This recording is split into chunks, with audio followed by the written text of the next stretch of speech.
જય રણછોડ માખણ ચોર અને જય જગન્નાથના ગગનભેદી નાદ સાથે જગન્નાથ મંદિર ગૂંજી રહ્યું છે।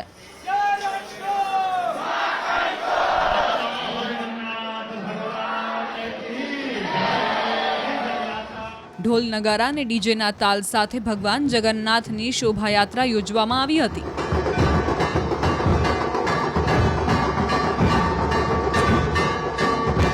ત્યારબાદ ગંગા પૂજન વિધિ અને ભગવાન જગન્નાથનો જળાભિષેક કરવામાં આવ્યો હતો। જો કે ભગવાનના દર્શન થતાની સાથે જ મંદિર પરિસર ફરી જય રણછોડ માખણ ચોરના નાદથી ગૂંજી ઉઠ્યું।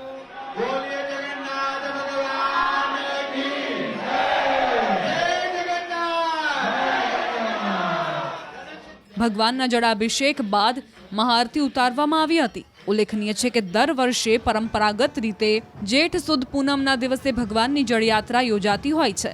મિની રથયાત્રા કહેવાતી જળયાત્રા જમાલપુર જગન્નાથ મંદિરેથી સવારે 8 વાગે વાજતે ગાજતે નીકળી હતી, જેમાં શણગારેલા હાથી, બળદગાડા, બેન્ડવાજા અને સાબરમતી નદીના સોમનાથ ભૂદરના આરે જળયાત્રામાં મોટી સંખ્યામાં ભક્તો જોડાયા હતા।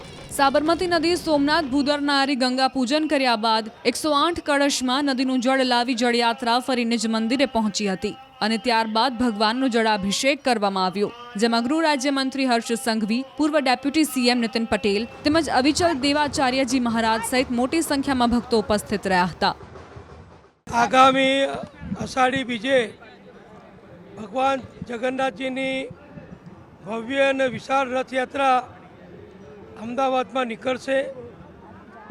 દાયકાઓથી આ રથયાત્રા નીકળે છે અને સમગ્ર વિશ્વમાં ખૂબ પ્રખ્યાત, પ્રતિષ્ઠિત અને પવિત્ર આ રથયાત્રા ગણાય છે। આ રથયાત્રાના પૂર્વે આજે પૂનમના દિવસે સાબરમતી નદીના નર્મદા મૈયાના પવિત્ર નળ જળ લઈ અને ત્યાં આગળ જળનું પૂજન કરી ભગવાનની મૂર્તિઓ ઉપર એનો જળાભિષેક કરવામાં આવે છે।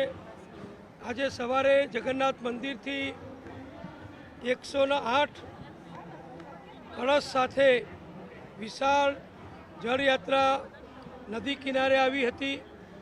ત્યાં પૂજન કર્યા પછી નદીમાંથી પવિત્ર જળ મેળવી અને આ વિશાળ જળયાત્રા મંદિરે પરત ફરી અને અહીંયા ભગવાનની મૂર્તિઓ ઉપર આ પવિત્ર જળનો જળાભિષેક કરવામાં આવ્યો છે।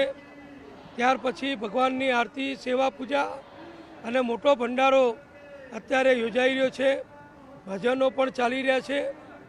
આજના પ્રસંગે પૂજન વખતે પરમ પૂજ્ય અવિચલદાસજી મહારાજ, ગુજરાતના ગૃહ રાજ્યમંત્રી શ્રી હર્ષભાઈ સંઘવી, અમદાવાદના મેયરશ્રી, ધારાસભ્યશ્રીઓ, કોર્પોરેટરશ્રીઓ, સાધુ સંતો અને દાતાશ્રીઓ ખૂબ મોટા પ્રમાણમાં ઉપસ્થિત રહ્યા હતા અને હવે આજથી રથયાત્રાના દરેક પ્રસંગોની શરૂઆત થઈ ચૂકી છે અને છેક અષાઢી બીજ સુધી મંદિરમાં વિવિધ પ્રકારના ધાર્મિક કાર્યક્રમોનું આયોજન કરવામાં આવશે અને એનો લાભ લાખો હરિભક્તો અત્યારે લઈ રહ્યા છે અને રથયાત્રાના દિવસે પણ લાખો ભક્તોને ભગવાન અમદાવાદમાં પ્રત્યક્ષ જઈ અને દર્શન આપશે।